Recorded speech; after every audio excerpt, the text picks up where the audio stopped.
Antlion Audio Modmic Wireless, the unboxing and overview. As of June 2022, it retails for $139 US. What's in the box? I'll show you. But first, please note this product was sent to me in exchange for video coverage. More on that later. Let's open the box. One breath, everybody knows the rules. In the box, we have a nice carrying case that I'll never use again except to maybe store some fresh oregano. Anything else in there? Guess not. Hey, let's read this. Just kidding. An alcohol wipe for sticky time preparation. The USB dongle for wireless connectivity. Team Autobots for sure. 2 USB cables. On the left, a USB extension. On the right, micro USB. They taste just okay. Lastly is the mic itself. Oh my God, you broke it! Just kidding, it's fine. Win. As I mentioned before, Antlion sent this mic out to me for free in exchange for a piece of content.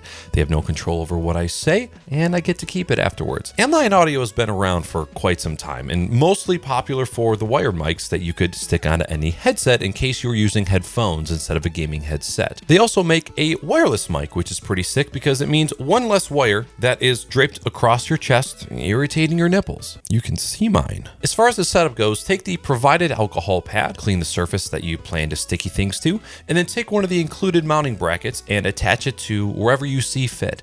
I would recommend maybe putting the headphones on in a mirror and kind of seeing where the best mount point would be so that that microphone capsule is in front of your mouth in a good spot. Now, before you do that, can I make one quick suggestion?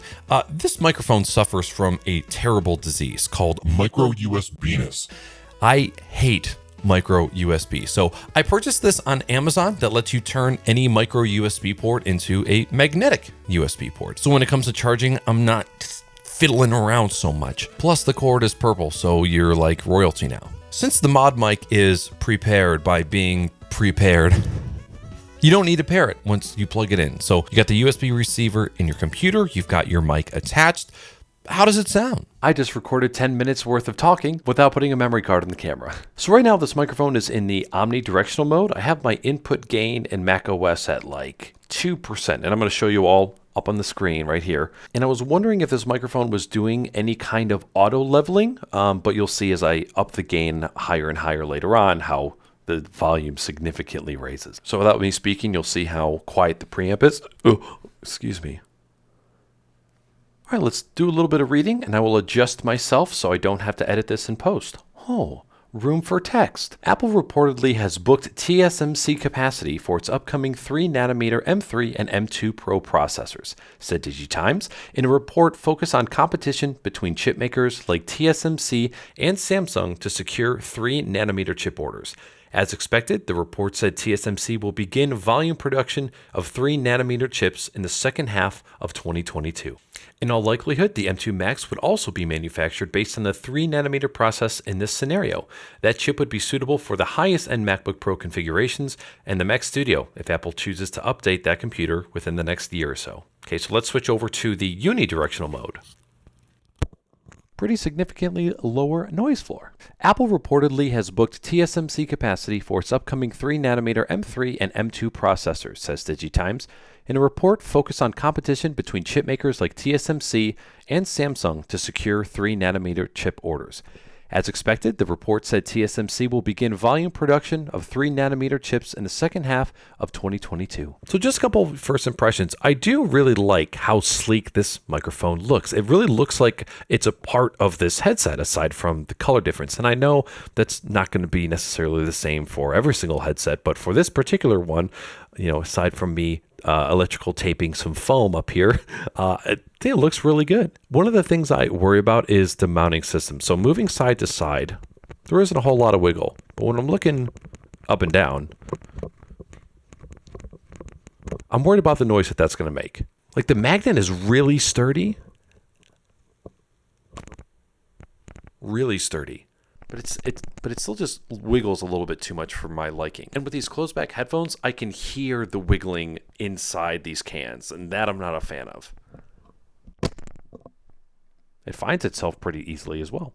So with my gain currently at 2%, I'm just going to read the same sentence 4 times, but I'm going to up the gain from 2% to 25 to 50 to 75 to 100. So you've already heard what 2% sounds like. As for the M3, Gurman expects the chip to be used in an updated 13-inch MacBook Air.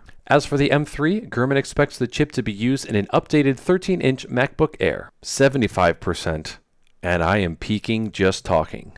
As for the M3, Gurman expects the chip to be used in an updated 13-inch MacBook Air. As for the M3, Gurman expects this chip to be used in an updated 13-inch MacBook Air. What up? What's gaming PC Naaackers? Now we're over on the gaming PC. We were on the Mac Mini before. I wanted to make sure that I tested this on the Mac and on the Windows setup, just in case there was something wrong with this or something wrong with this. I'm going to talk softly so I don't peak this microphone. When I first plugged it in, you can see that my audio levels in the input properties is 62%. You would think it's percent, right? So you're thinking, okay, maybe it's 60% of, max gain. But the other thing you always got to keep in mind is when you're dealing with Windows devices, Windows audio devices rather, if you right click and set this to decibels, you see that it's at plus 6 decibels. So an additional 6 decibels of gain on top of what the capsule is already, capturing. This is actually one of the first microphones that I've seen where the 0 decibels of additional gain is actually way below half. So if you move this all the way down to here, which on the meter is at like 20%, that's actually the 0 decibel level. And you can see now in Audacity that when I'm speaking, it's at a much more pleasurable in between -6 and -12 decibels. So whenever you're using USB devices with Windows, always check to see if you are adding or subtracting gain with the input device properties. All right, summary time. What don't I like about this microphone? What do I like? And would I recommend it? First of all, no Likey. The mounting mechanism on the mic is just okay. The magnet is super strong, but the amount of rattle that happens inside the cans, as well as how much it physically moves, it's a little disorienting, and it's kind of a bummer. The other thing you have to think about too, and you don't really realize until you mount it, is if you mount it on the left side, the charging port is on the top of it. So if you have a headset with a cable on the left side and you want to use it while it's charging, your cable is going to go up and then it's going to come back down around. And then if you want to have it on your right side so that the charging port is on the bottom of the microphone, then you have one cable coming down your left and one cable coming down your right. Now, if you have a pair of headphones like the 58Xs that have a cable on each side, not a big deal. But if you're planning on buying this, then it's something that you need to think about before you buy it. The mic capsule is hot. As you saw in the demo there, even having the gain all the way down to below 10%, and just speaking normally, I was getting to the -12, -10 decibel range without even raising my voice. Now, I'm a little bit of a loud talker, and I understand that, but I found that a little bit concerning. And then even when you bump it up to the 25% gain range, I started peaking almost immediately, just kind of getting a little bit loud. So it's hard for me to recommend this for anybody who's going to be a gamer, because gamers and streamers are getting loud. And if it is that hot when the gain is that low and there's nothing that you can do, you're almost always going to be clipping. And that, again, that's kind of a bummer too. Last on the no Likey, where the low end at? That's kind of one of the final bummers for this microphone, is I really feel like stock, the signal is quite lacking in the low end, and you can hear it in the raw recordings of the audio, where there just is no low end there, and that's something that almost all gaming headsets suffer from. And you've seen with the Modmic 4 and 5, those were pretty good with the low end, but it's kind of missing in this wireless one, and that's the final bummer. Okay, what do I like? The mounting mechanism.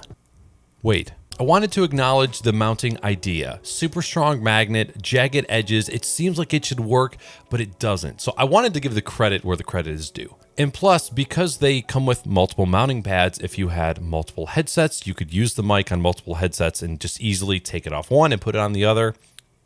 Additional point for that. Latency. Because this microphone is not using Bluetooth for its wireless capabilities, the latency is extremely low, and they have it rated at about negative 30 milliseconds. Negative latency Google Stadia Gaming. Too soon? RAP, too soon. They say it has an average of 35 milliseconds of latency, whereas Bluetooth has an average of anywhere between like 130 and 150 milliseconds. So this does very, very well. I wasn't able to actually test how much latency. I'm not that pro yet, but maybe one day. This microphone is able to transmit 16-bit 4800 kilohertz audio signal with a 20 hertz to 20 kilohertz response time, pretty standard. With a little bit of EQ, it sounds really good. Like, I was actually really impressed. Now, when I first listened to the playback, I was listening on these HD 280s by Sennheiser, and I was like, oh man, that's not good. It don't sound good on that.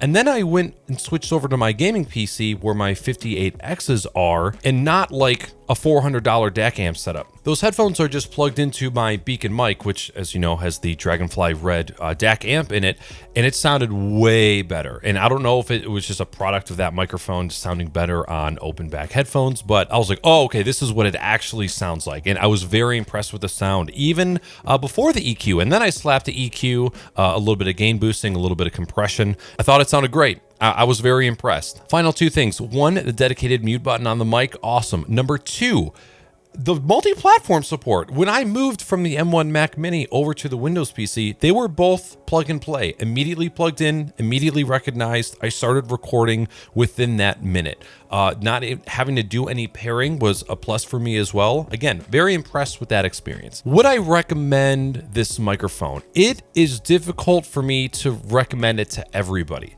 Now, for me, who was just sitting here recording a YouTube video, if I was doing post-processing or like YouTube instead of live content, I could see myself recording with it and getting a decent sound that I was proud of, and I would have no problem using that with a YouTube video.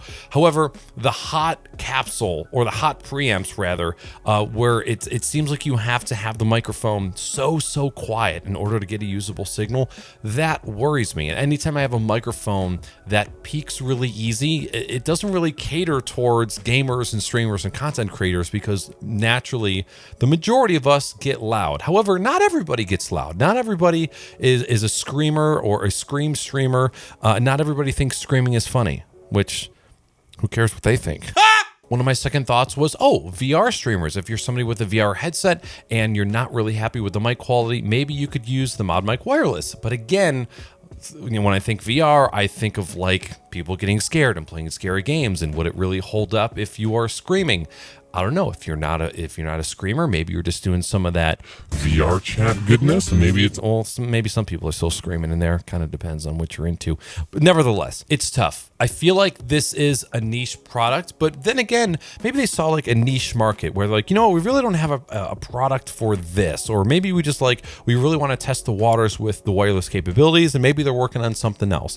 I think it's a great first step. I think there's plenty of room for improvement, but overall, I think it's a good product. I just don't know how often I would recommend it to somebody. And speaking of recommend, I just picked up these Haribo Sour Kicks gummies. They are fantastic. They are sour. They are gummy. They are shaped like shoes. Therefore, they kick you in the teeth. They literally do, because you eat them. Oh my God. Anyways, thank you so much for checking out this YouTube video. I hope you guys have a fantastic day. If you're looking for more hardware reviews or just content around content creation and live streaming, you're in the right place. Click one of these videos or fuck off. I'm just kidding. Don't leave me, please.